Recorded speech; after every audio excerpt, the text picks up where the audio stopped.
Hello students, beginning for विकुंज में आपका स्वागत है। आज हम बात करने वाले हैं क्लास 10th सोशल साइंस में सिविक्स के chapter number 7 outcomes of democracy. इस चैप्टर के 2 पार्ट्स पहले हम अपलोड कर चुके हैं, आप उनको भी जरूर देखें जिससे कि आपको चैप्टर कंप्लीटली समझ में आ सके। आज हम इससे रिलेटेड नेक्स्ट टॉपिक डिस्कस करने वाले हैं। हमारी जो पिछली वीडियोज है उसमें हम बात कर चुके हैं कि आउटकम्स किस तरीके के डेमोक्रेसी में होते हैं, डेमोक्रेसी क्या है, ठीक है ना, डेमोक्रेटिक फॉर्म ऑफ गवर्नमेंट के क्या बेनिफिट्स हैं, फिर नॉन डेमोक्रेटिक में किस तरीके के डिफरेंसेस क्या है, दोनों में देखने को मिलते हैं। इसी में हमने क्या एक तरीके से 3 एस्पेक्ट है मेनली, हम डेमोक्रेसी की जब बात करते हैं तो मेनली 3 एस्पेक्ट को हम लेकर चलते हैं, पॉलिटिकल, सोशल एंड इकोनॉमिकल। ठीक है, तो हम उन्हीं एस्पेक्ट्स के बारे में क्या है बात कर रहे हैं फिलहाल। तो अगर मैं इकोनॉमिक एस्पेक्ट की बात करूं तो वो मैं देख चुकी हूं, दैट मीन्स डिस्कस कर चुकी हूँ अपनी पिछली वीडियो में, जिसमें कि हमने डिस्कस किया था कि कई बार हम ये देखते हैं कि जो नॉन डेमोक्रेटिक कंट्रीज है उनका इकोनॉमिकल डेवलपमेंट क्या है, इकोनॉमिक जो ग्रोथ है उनकी वो as compare to democratic government थोड़ी सी ज्यादा होती है। बट ऐसा नहीं है कि जो डेमोक्रेटिक फॉर्म ऑफ गवर्नमेंट है वो बहुत ज्यादा पीछे होते हैं, वो उतने ज्यादा पीछे नहीं होते। बट नॉन डेमोक्रेटिक आगे होते हैं, उनके पीछे आगे होने का कारण ये होता है कि वो ऑल ओवर द कंट्री या फिर देश में रहने वाले सभी लोगों के बेनिफिट के बारे में, उनसे रिलेटेड चीजों के बारे में नहीं सोचते, बल्कि डेमोक्रेटिक गवर्नमेंट को क्या है अपने देश में रहने वाले सभी नागरिकों की और भी चीजों का ध्यान रखना पड़ता है, लाइक उनके लिए हंगर का, पॉवर्टी का, एजुकेशन का, हेल्थ का, इन सब चीजों की फैसिलिटी भी उनको जो डेमोक्रेटिक फॉर्म ऑफ गवर्नमेंट है वो अवेलेबल करती है। ठीक है, तो इस वजह से हो सकता है थोड़ा सा इकोनॉमिकल डेवलपमेंट उनका थोड़ा सा कम हो as compare to non democratic. ठीक है, तो ऐसे ही हमने और भी चीजें डिस्कस की हैं, तो आज हम इसी में नेक्स्ट टॉपिक आगे डिस्कस करने वाले हैं, सोसाइटी दैट मींस सोशल से रिलेटेड। वो क्या हमारा reduction of inequality and freedom. ठीक है, जब हम बात करते हैं डेमोक्रेसी की तो उसमें किस तरीके से हमें देखें कि जो इनइक्वालिटी है उसको रिड्यूस करने के लिए क्या कोई चीज की जाती है फिर नहीं की जाती, या फिर किस तरीके की जो इनइक्वालिटीज हैं वो बेसिकली पाई जाती है, ये सारी चीजें हम आज की वीडियो में डिस्कस करेंगे। देखिए, किसी भी कंट्री के डेवलपमेंट की बात करना बिल्कुल ठीक है, लेकिन सिर्फ इकोनॉमिकल डेवलपमेंट की बात करने से कहीं ज्यादा जरूरी है कि वहां पे इकोनॉमिकल या फिर इकोनॉमिक डिस्पैरिटीज, दैट मींस कि वहां पे जो इकोनॉमिकल डिफरेंसेस हैं उनको रिड्यूस करने के लिए जो डेमोक्रेटिक गवर्नमेंट है या जो नॉन डेमोक्रेटिक गवर्नमेंट है वो किस तरीके के जो एक्शंस है वो लेती है। ठीक है, अगर मैं डेमोक्रेटिक फॉर्म ऑफ गवर्नमेंट की बात करूं तो वहां पर क्या है, इलेक्शन में तो इक्वल वेटेज रखा जाता है। ठीक है ना, दैट मीन्स कि जब भी इलेक्शंस होंगे तो उसमें तो इक्वल वेटेज सबको दिया जाता है कि सभी की जो वोट है वो काउंट होती है एंड 1 पर्सन 1 वोट, ये सारी चीजों की बात की जाती है। बट अगर मैं देखूं तो वहां पर क्या है, इकोनॉमिकल जो डिफरेंसेस है वो बहुत ज्यादा है, रिच बहुत ज्यादा रिच होते जा रहे हैं और जो पुअर है वो बहुत ज्यादा पुअर होते जा रहे हैं। ठीक है ना, ये जो एक खाई है ना दोनों के बीच में वो क्या है, बहुत ज्यादा बड़ी होती जा रही है और ज्यादा चौड़ी और ज्यादा गहरी होती जा रही है। ठीक है ना, जिसमें कि हम देख सकते हैं कई बार जो डेमोक्रेटिक कंट्रीज है वहां पर अधिकतर जो इकोनॉमिकल ग्रोथ है वो सिर्फ रिच लोगों की, कुछ ही कह सकते हो कि ऐसे ग्रुप होते हैं, पर्सन होते हैं जिनके पास मैक्सिमम मनी क्या है होता है। ठीक है, मैं एक छोटा सा एग्जांपल दे रही हूं, नॉर्मली मैं सिर्फ एक एग्जांपल के तौर पर इसका यूज कर रही हूं, मेरा किसी से कोई खास टारगेट करने का कोई मोटो नहीं है।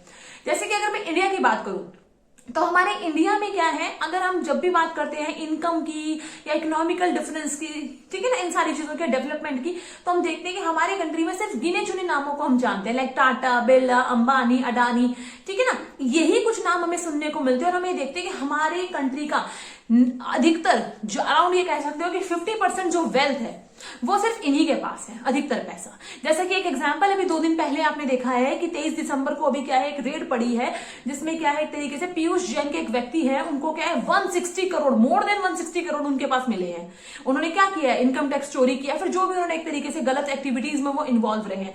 इससे रिलेटेड वीडियो भी हमने अपने चैनल पे अपलोड की है, आप उसको भी देख सकते हैं, जिससे कि आपको पता लगे कि क्या क्या चीजें थी उसमें। तो इससे पता लगता है कि किस तरीके के जो इकोनॉमिकल डिफरेंसेस है ना, बेसिकली वो हमें क्या है डेमोक्रेटिक कंट्रीज में कई बार देखने को मिलते हैं। ठीक है ना, कि जो डेमोक्रेटिक फॉर्म ऑफ गवर्नमेंट है वो बाकी चीजों को तो चलो हम कहते हैं कि उनमें सही है, बट बात अगर हम इकोनॉमिकल डिफरेंसेस की करें तो उसमें ये डिफरेंसेस बहुत ज्यादा देखने को मिलते हैं। उसमें सभी लोगों को इक्वल अपॉर्चुनिटीज, इक्वल चीजें सही तरीके से, जस्टिफाई तरीके से नहीं मिल पाती। ठीक है ना, ये जो एक बहुत बड़ा बैरियर क्या है बन के सामने आता है। क्लियर? बहुत, मैंने कहा small number of ultra rich families है या फिर जो पर्सन है उन्हीं के पास अधिकतर वेल्थ एंड इनकम पाई जाती है, ठीक है ना। बल्कि दूसरी तरफ अगर मैं देखूं, जो लोअर सेक्शन पे जो लोग हैं या फिर जो बिल्कुल बॉटम पे हैं, जो पुअर लोग हैं, उनके पास इतनी भी इकोनॉमिकल ग्रोथ उनकी नहीं होती, इतनी भी इनकम उनकी नहीं होती कि वो अपनी बेसिक नीड्स को फुलफिल कर सके। वो जो होता है ना, लाइक बेसिक नीड्स में रोटी, कपड़ा और मकान, एजुकेशन एंड हेल्थ, ये जो 4-5 चीजें हैं, उनके पास ये भी नहीं होती। ये चीजें भी उनको गवर्नमेंट को क्या है, बहुत ही लो कॉस्ट पे अवेलेबल करानी पड़ती है, फिर फ्री ऑफ कॉस्ट पे देनी पड़ती है, ठीक है ना। तो अब आप खुद सोचो कि कितना ज्यादा डिफरेंस है। एक तरफ तो सब कुछ है, बहुत ज्यादा है।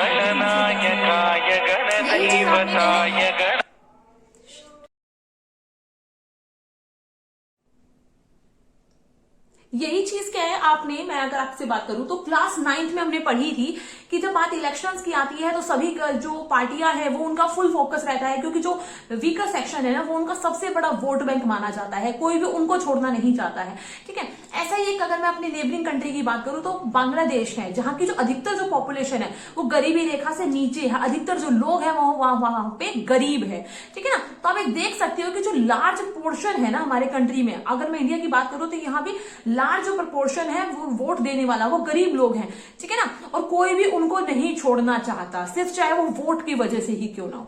लेकिन अगर मैं बात करूं इकोनॉमिकल डिफरेंस की, तो उसको रिड्यूस करने में डेमोक्रेटिक गवर्नमेंट उतनी ज्यादा सक्सेस नहीं हुई है। और अगर मैं ऑल ओवर द वर्ल्ड की बात करूं तो कई कंट्रियां तो ऐसी हैं, पुअर कंट्रियां, जो रिच कंट्रीज पे डिपेंड है अपनी बेसिक नीड्स के लिए भी, यहां तक कि फूड सप्लाईज के लिए भी क्या है, वो रिच कंट्रीज के ऊपर डिपेंड है कि रिच कंट्रीज ही क्या करती है, उनको फूड वगैरह अवेलेबल कराती है। अगर ऐसा ना हो तो उनके वहां पर भुखमरी की सिचुएशन क्या एस्टैब्लिश हो सकती है, ठीक है ना। और जैसे कि इसका एग्जांपल अगर हम देखें तो ऐसा कहा जाता है कि पाकिस्तान में भी ऐसा देखने को पाया जाता है कि वहां पर कई बार क्या है, बहुत ज्यादा इकोनॉमिकल, ये कह सकते हैं इकोनॉमिकली वो वीक है और उनको बाहर के कुछ कंट्री से सपोर्ट किया जाता है, जिससे कि उनके वहां की जो बेसिक नीड्स है वो फुलफिल हो सके, ठीक है ना। तो और भी ऐसी बहुत सारी कंट्रीज है जहां पर बहुत ज्यादा गरीबी हमें देखने को मिलती है। तो हम कह सकते हैं कि जो डेमोक्रेटिक कंट्रीज है वहां पर इकोनॉमिकल डिफरेंसेस बहुत ज्यादा देखने को मिलते हैं, इकोनॉमिकल इनइक्वालिटीज बहुत ज्यादा है। सिर्फ ये कह सकते हैं कि जो गरीब है उनको वोट देने के लिए तो यूज किया जाता है, बट उनकी नीड्स क्या है, डिजायर्स क्या है, एक्सपेक्टेशंस क्या है, उनको बिल्कुल भी ध्यान नहीं दिया जाता। उससे रिलेटेड एक आपका जो कार्टून आपकी बुक में दिया गया है कि सिर्फ उनका वोटिंग में यूज होता है, बाकी वो सब सिर्फ मौन धारण किए हुए रहते हैं, ठीक है ना। उनकी और किसी चीज को कोई वैल्यू नहीं दी जाती, क्लियर। अब हम बात करने वाले हैं एकोमोडेशन ऑफ सोशल डाइवर्सिटी, सामाजिक विविधताओं में सामंजस्य, ठीक है ना, सामंजस्य। तो एकोमोडेशन की अगर मैं बात करूं तो अगर सोशल डाइवर्सिटी देखूं तो देखो सोशल डाइवर्सिटी क्या है, बहुत सारे फैक्टर्स में हम देख सकते हैं। पहली चीज क्या है, एक तरीके से डिग्निटी, फ्रीडम ऑफ सिटीजन पहली चीज है, ठीक है। Dignity of women, caste inequalities, provide better goals, इसके अलावा पीपल आर मोर पावरफुल, ठीक है। ये कुछ क्या है, सोशल डाइवर्सिटीज हैं जो हमें किसी भी कंट्री में देखने को मिलती है। अब सवाल ये आता है कि जो डेमोक्रेटिक गवर्नमेंट है वो इन सारी चीजों से कैसे टैकल ऑफ करती है, कैसे अपने कंट्री में शांति बनाए रखती है, और जो भी कॉन्फ्लिक्ट या फिर जो उनके वहां के जो सिटीजन हैं उनसे रिलेटेड जो चीजें हैं जो राइज अप होती है उनमें वो किस तरीके से हेल्पफुल होती है, ठीक है ना। अगर मैं जो डेमोक्रेटिक गवर्नमेंट है, जो लोकतांत्रिक व्यवस्था है उसकी बात करूं तो उसमें सबसे पहले ये हम उम्मीद रखते हैं, ये उम्मीद रखी जाती है कि वहां पर क्या हो, एक तरीके से जो भी लोग हैं उनमें एक हार्मोनियस सोशल लाइफ क्या है वो उनको दी जाए, सभी लोगों को इक्वल समझा जाए, उनमें कोई भी इंडिविजुअल डिफरेंसेस ना समझे जाए, ठीक है ना। तो ये बहुत जरूरी है कि सभी को इक्वल अपॉर्चुनिटीज अवेलेबल कराई जाए, सभी को फ्रीडम हो और सभी की डिग्निटी का ध्यान रखा जाए। सबसे पहली प्रायोरिटी हमारी ये हो जाती है, ठीक है ना। चाहे वो कोई भी इंडिविजुअल हो, जैसे कि अगर हमने श्रीलंका वाला केस देखा था ना कि मेजोरिटी ऑफ जो सिनेलाज है वो क्या करते हैं, तमिलियंस को क्या कर रहे थे, एक तरीके से सप्रेस करते हैं, उनकी चीजों का ध्यान नहीं रखा जाता, तो ऐसा ना हो, ठीक है ना। तो दैट मीन्स कि जितने भी एथनिक ग्रुप उस कंट्री में रह रहे हैं सबकी जो एक तरीके से इंडिविजुअल आइडेंटिटी है, जो डिग्निटी है उसको मेंटेन रखा जाए, ठीक है ना। इसके लिए क्या है, जो डेमोक्रेसी है उसमें कई बार एक कंपटीशन देखने को मिलता है, जिससे क्या है कि कुछ जो कॉन्फ्लिक्ट्स है उनके रिजॉल्व होने की संभावना थोड़ी सी बढ़ जाती है, ठीक है ना। जिससे कि क्या है, अगर उनमें कंपटीशन होगा, जैसे अलग अलग पार्टियां हैं वो कोशिश करेंगी सबके फेवर में काम करने की, तो उससे कई बार जो कॉन्फ्लिक्ट है वो रिड्यूस होने की कोशिश क्या है रहती है, ठीक है। वो कई बार और ज्यादा वायलेंट रूप नहीं ले पाते, ठीक है ना, उनको कम पे ही सॉल्व कर दिया जाता है, ओके। तो इन सारी चीजों को और ज्यादा कहते हैं ना एक तरीके से खतरनाक भयानक होने से रोका जा सकता है। क्लियर? अगर हम बात करें सोशल डिफरेंसेस की, अगर हम बात कर रहे हैं तो कई बार हम देखते हैं हमारी सोसाइटी में क्या है, जो वुमेन्स हैं उनसे रिलेटेड बहुत सारी चीजें हमें देखने को मिलती है, उन्हें भी इक्वल जो अपॉर्चुनिटीज है, जो चीजें हैं वो नहीं मिल पाती। सालों से वो क्या है एक तरीके से अपने अधिकारों की जो लड़ाई है वो लड़ते हुए आ रही हैं, और तब जाकर क्या है उन्हें थोड़े बहुत जो अधिकार है वो काफी हद तक अब कई जगहों पर इक्वल ट्रीटमेंट उनको मिलना शुरू हुआ है। जैसे कि कई कंट्रीज में उनको रिजर्वेशन दिया गया है, पॉलिटिकल सिनारियो में उनको लिया गया है, ठीक है ना, और डिसीजन मेकिंग में भी उनको साथ में रखा जाता है, ठीक है। बट अभी भी क्या है, बहुत सारे कंट्रीज ऐसे हैं जो सिर्फ बात करते हैं प्रिंसिपल्स की, दैट मीन्स इक्वालिटी की इन सबकी, लेकिन सही मायने में वहां पर उतनी ज्यादा equality in the sense of ये सारी चीजें नहीं है। दैट मीन्स की वुमेन्स के मामले में नहीं है, इंडिविजुअल आइडेंटिटी के मामले में नहीं है, ये सारी चीजें हमें देखने को नहीं मिलती। सेम ऐसा ही हाल है कास्ट इनइक्वालिटीज का, कि हमारे अगर मैं इंडिया की बात करूं तो यहां पर भी बहुत सारी कास्ट इनइक्वालिटीज, जातियों में डिफरेंसेस बहुत देखने को मिलता है, और इसी वजह से सालों से जो कास्ट है उसमें लोगों में डिफरेंस बहुत ज्यादा समझा गया है, बहुत ज्यादा इनइक्वालिटीज उनको भी फेस करनी पड़ी है, ठीक है। तो उनको भी उतनी ज्यादा इक्वल अपॉर्चुनिटीज नहीं मिली है, ठीक है। अगर हमें डेमोक्रेसी को स्ट्रेंथन करना है और ज्यादा इसके एडवांटेजेस देखने हैं तो हमें क्या करना पड़ेगा, विमेन्स को भी, सभी कास्ट के लोगों को भी इक्वल अपॉर्चुनिटीज देनी पड़ेगी, ठीक है ना, जिससे कि उनको भी आगे बढ़ने का और ऊपर उठने का मौका मिल सके, ठीक है।